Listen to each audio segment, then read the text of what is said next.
Hi everybody at home, welcome to inCARnation today. You've seen Mark drive on the road, now it's a chance to see if he can actually drive on the track.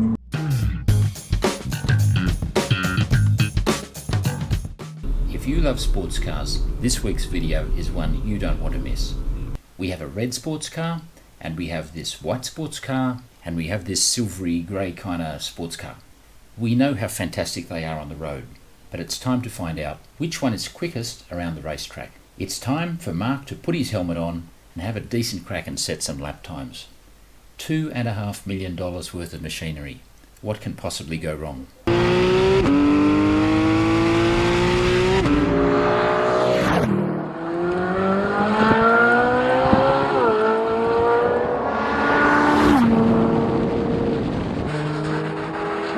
You know Mark by now, quietly spoken guy, but he's a serious race driver with pole positions and race wins all around the world.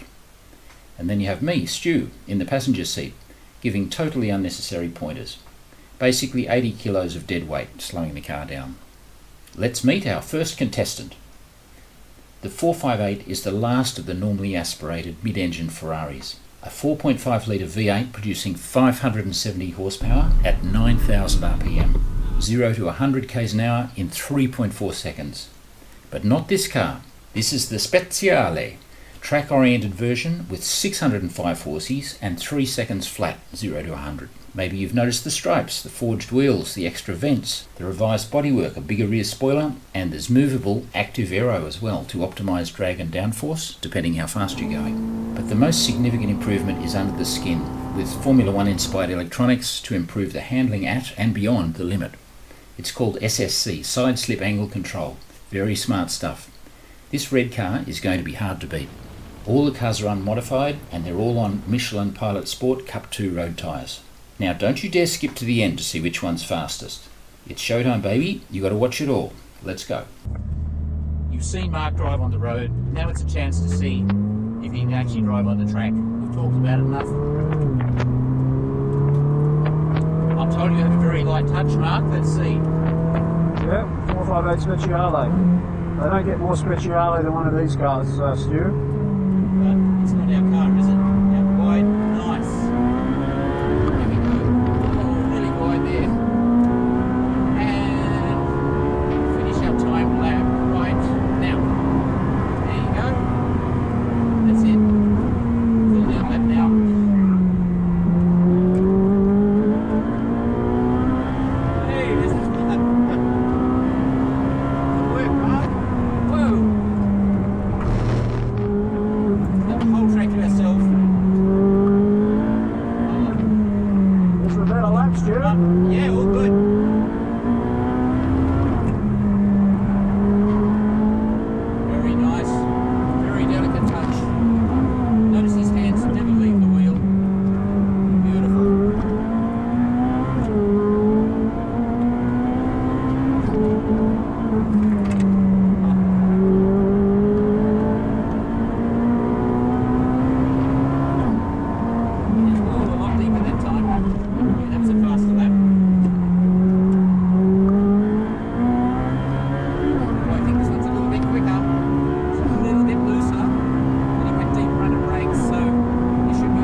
Ferrari moves around a bit, Stu, doesn't it? You can feel what this car needs is a slick tyre on it. You've got a slick race tyre in it to go to another level, but what a beautiful car to drive, and the sound of this car is just so incredible. Ferrari still, even though we love the Porsche paddle shift, Ferrari still, I think, has the wood on them in terms of the transmission. It's such a responsive throttle. Get on the throttle, drive it out of the corner. The tyres are a little mushy now. That's my excuse for not getting that apex last time, Stu. But you can feel it moving around a little bit. Yep. Doesn't quite brake like the Porsche, but it puts the power down so well coming out of the corners. Yep. And I think the gear shifts, the upshifts are even faster than the Porsche. Beautiful blip on the downshift. But it's just a race car. It's a race car for the road. To be able to drive it on the track, you can really appreciate what it can do. It does sound quite a bit different to the standard 458, and it goes a lot harder. That was a lot of fun. Okay, hope you enjoyed that, viewers. Right, let's get into something else. That's Ferrari. That's what do Ferrari. you want to try next? Let's try something German. On our recent road test, our only complaint about the Porsche 991 GT3 was that we couldn't get even remotely close to its potential on public roads. You know the drill by now. Rear engine, 4-litre flat 6, 500 Teutonic Neddies, 7-speed PDK, all-wheel steering and rear-wheel drive. It's an absolute weapon. Significantly less power and torque than the Ferrari, but at 1430 kilos, it's the lightest of the bunch, and round here that's important. Take two. What have we got this time? So, Stu, a 991.2 GT3. You remember this car? We've driven it on the road. This actual car. Now we're on the track. Wakefield Park. We've just jumped from a 458 Speciale into a current GT3, so it's going to be really interesting to see the lap time difference. Rightio, round we go. Last corner. Made his apex. Nice and wide here. Watch out for the wall. Hug the wall as we go down the straight. Heading down to turn 1 hour time lap, and go. Away we go. Through 1, braking at the kick, nice and wide. 2, ooh, stepped out a little at the rear there. Use all the apron on the exit of 2. Right hand side here. Up to 3. This is a pretty harsh strip here. You don't want to take too much of it. Up to 4, but my God, the lateral grip is huge. Out wide, turn your head, the apex through the little dip there, out wide here, and then you can use this ripple strip on the right. It's quite a technical little circuit. Braking hard, Mark's excellent on the brakes. Really good. Nice and slow in. Out wide, bring it back again, full throttle there. Through 6, 7, 8.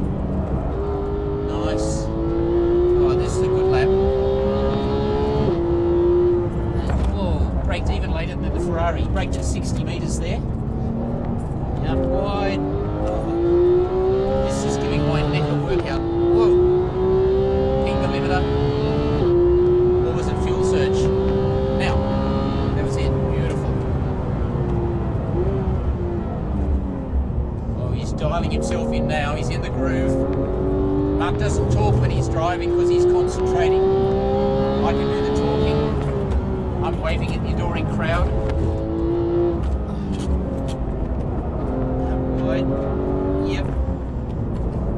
Alright, for those of you that wanted to see us really drive a car in a way that you can't really do it on the road, let's feel the backslide there a little bit. Beautiful. This is a real workout. Imagine doing this for 24 hours.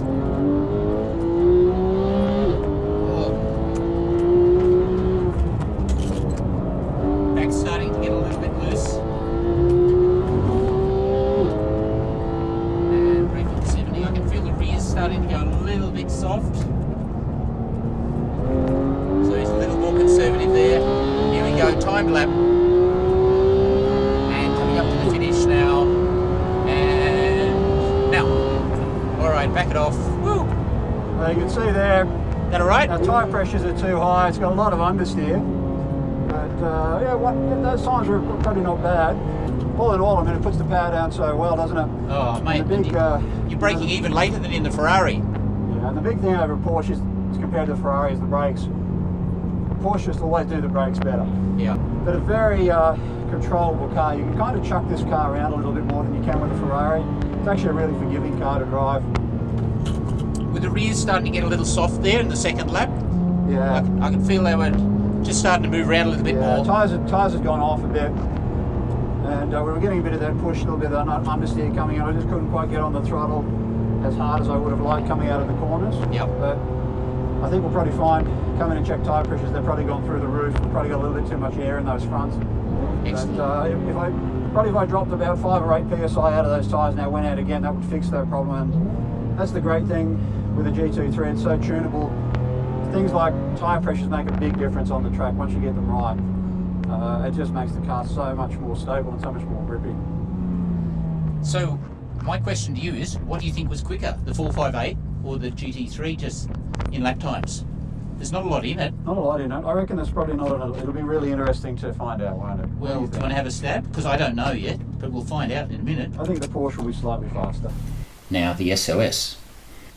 The Black Series is the rarest of the rare SLS AMGs. 6.2 litres of V8, 631 horsepower and 635 newton metres of torque. Way more torque than the other cars. If you look closely at the motor, you can even see chest hairs growing out the top of it. The same 7-speed Getrag double clutch gearbox as in the Ferrari, tuned a bit differently, and even though it looks much bigger, the Black Series has been on a huge carbon fibre diet and has shed 70 kilograms over the base model SLS. AMG SLS Black Series. One of only 16 right-hand drive. We've got tags, helmet. Thanks, Peter. Something different. V8, mate. SLS Black. Woohoo! And nobody on the track, just us. Turn 10. Yep, I've got to watch you don't step it off in the dirt here. This is a nasty corner right there. Here comes our time lap. This won't be quite as quick as the others. Now, is our time. And coming down to turn 2. There's a lot of trust in this game, isn't there? That's good, Mark. He's too busy driving to talk, so I'll do the talking. How do you like the sound of that V8? Yeah, in the dip, nice. For such a long nose, it turns in really well. You feel like you're in the back seat of this car, but the nose is still darts into the apex so well. This is good getting a feel for it now. He's going a little easier on the back tyres, so he's got to run out a bit wider. Not so much sideways stuff. That's good. Yeah, whoa! But when it does kick, boy, it kicks hard. Nice. And braking at 80 into the last corner, making a very late apex here. Something's mucking up. Very good power. Off we go. And we'll finish our time lap now. Okay. He's doing another one by the look of it. It's getting a little squirrely.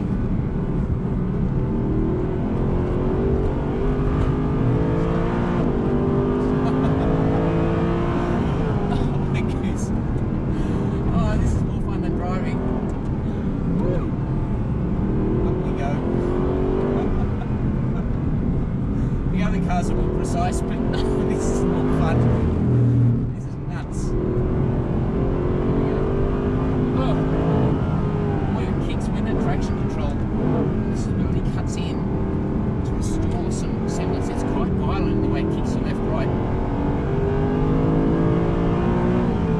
Apex, out wide. Very good. Last corner, 80 metres, easing it on. He's going a little easier on the brakes. It's a heavy car. Whoop. Doesn't want to see that.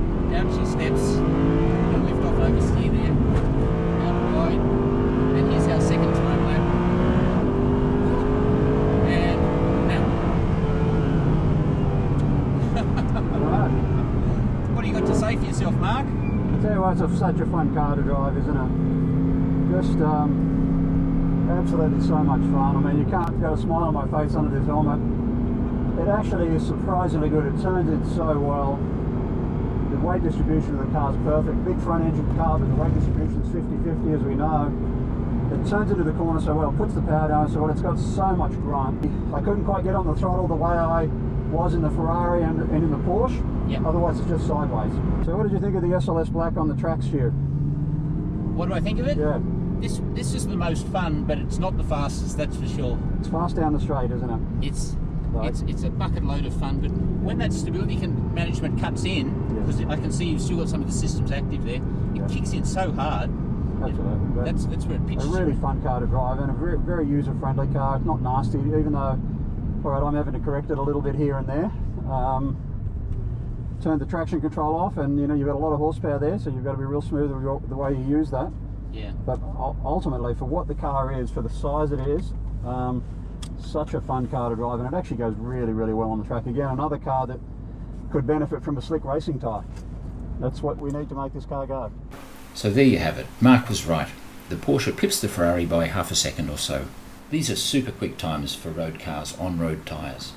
On this fairly tight and technical track, where corner grip is everything and a lot of the corners are off camber, the mid-engine and rear-engine cars really shone. Perhaps on a more open circuit like Bathurst or Phillip Island or Eastern Creek, the brute grunt of the SLS might tell a different story. Mark was confident had we dropped the tyre pressures back to 30 psi and gone out again, both the GT3 and the Ferrari could have knocked off a second or so. And who am I to doubt him?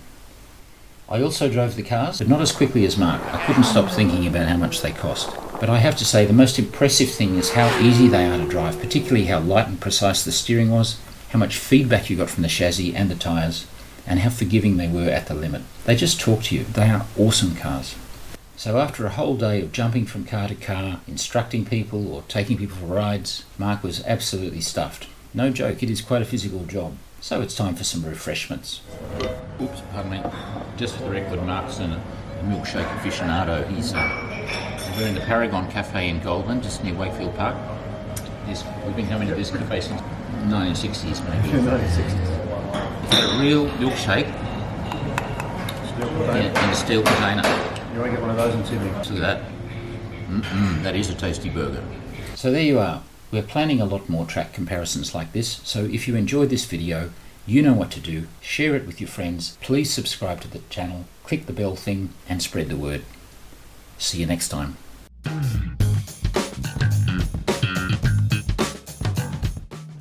Oh hey, you made it right through to the end of the video. Congratulations. Thank you for watching.